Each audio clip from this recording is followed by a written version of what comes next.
আসসালামু আলাইকুম। আমি তাবাসসুম তুবা। আশা করছি সবাই ভালো আছেন। আজকে আবারও চলে আসলাম আপনাদের মাঝে নতুন আরও একটি ভিডিও নিয়ে। আজকে আমার রান্না দেখতে দেখতে আপনারা আমার কিছু কথা শুনুন। আজকে একটা ঘটনা আপনাদের মাঝে শেয়ার করতে এসেছি। আজকে সকালবেলা যখন ঘুম থেকে উঠলাম, ঘুম থেকে ওঠার পরেই শুনি যে আম্মু বলতেছে নানু ওরা আসবে, মামা আসবে। তারপর দেখলাম যে আম্মু বিরিয়ানি রান্না করবে, সব কিছু রেডি টেডি করলো। তারপর ভাবলাম যে ভিডিওটা করে আপনাদের কাছে আমার ঘটনাটা শেয়ার করি। মূলত ঘটনাটা হচ্ছে একটা প্রোগ্রামে মামার একটা ফ্রেন্ডের ফোনে আমার কিছু পিক ছিল, হাফিজ আন্টিরও কিছু পিক ছিল। তো আমাদের কাছে ওনার নাম্বার ছিল না, সেই জন্য মামাকে বলতেছিলাম যে এই পিকগুলো অনেক সুন্দর হয়েছে, পিকগুলো আমাদেরকে নিয়ে দাও।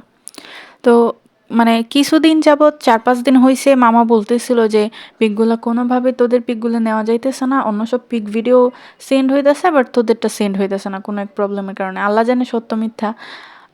তারপর কি সপ্তাহখানেক চলে গেছে। আমি আর আন্টি যখন জোরাজুরি করতেছিলাম, একসময় বলে যে পিকগুলো আমি নিছি বাট পিকগুলো দেওয়া যাবে না। তারপরে তো মানে আমাদের মাথা আরও নষ্ট যে পিকগুলো কেন দেওয়া যাবে না, কেন দিবে না।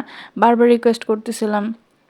আমাদের দুজনকে বলতেছিল যে একসাথে হই, ৩ জন একসাথে হইলে তারপর পিকগুলা দেখবি, তারপর পিকগুলা দিব, এখন দেওয়া যাবে না। তারপর অনেক জোরাজুরির পর অনেক বুঝাইছি, বুঝানোর পর পাম-টাম দিছি। দেওয়ার পর একটা পর্যায়ে গিয়ে রাজি হইছে, বাট একটা শর্ত জুড়ে দিছে। বলতেছে পিকগুলো এমনি এমনি তো আর দিব না, কি খাওয়াবি বল, তারপর পিকগুলো দিব। এখন চিন্তা করেন, নিজের ফ্যামিলির মানুষ যদি মানে এমন করে, কেমনে হয়। পরে বললাম যে তুমি কি খাবে বলো। মামা তো বলতেছিল না, মামা বলতেছিল কি খাওয়াবি তুই বল।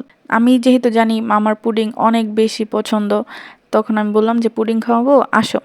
পরে বললো যে কবে আসবো। আমি বললাম যে যখনই আসো তোমাদের এলাকা থেকে বেশি করে দুধ নিয়ে আইসো। পরে মামা বলতেছিল যে আমি যদি দুধ আনি তাহলে মানে আমার আনা দুধ দিয়ে যদি আমার পুডিং খাওয়া আসে তাহলে আমার কি ফায়দা হইলো। আমার দরকারই নাই, পুডিংও খাওয়ার দরকার নাই, আমার পিকও দেওয়ার দরকার নাই। পিক থাক আমার কাছে, তোর পুডিং তোর কাছে থাক। তারপরে বললাম যে তোমার মতো ফকিররে যদি আমাদের এই জায়গা থেকে দুধ কিনা পুডিং খাওয়াই, আমরাই ফকির হয়ে যাবো, কারণ আমাদের এদিকে দুধের অনেক দাম। তারপর বিরিয়ানিটা ফিক্সড হলো। এখন মামা আসছে, বিরিয়ানি রান্না হয়েছে। আর ওই যে ওখানে রাক্ষস মামা খাইতে বসছে, উনি খায় কম কিন্তু বায়না বেশি। সাথে হাফিজ আন্টি আর নানা বসছিল খাইতে। আর এই রাক্ষস বাজি লোকের কথা যদি বলতে শুরু করি কথা শেষই হবে না, তাই ভিডিও আর না বাড়াই। আজকের ভিডিও এ পর্যন্তই। দেখা হবে পরবর্তী কোনো ভিডিওতে। ততক্ষণ পর্যন্ত সবাই ভালো থাকবেন, সুস্থ থাকবেন। আল্লাহ হাফিজ।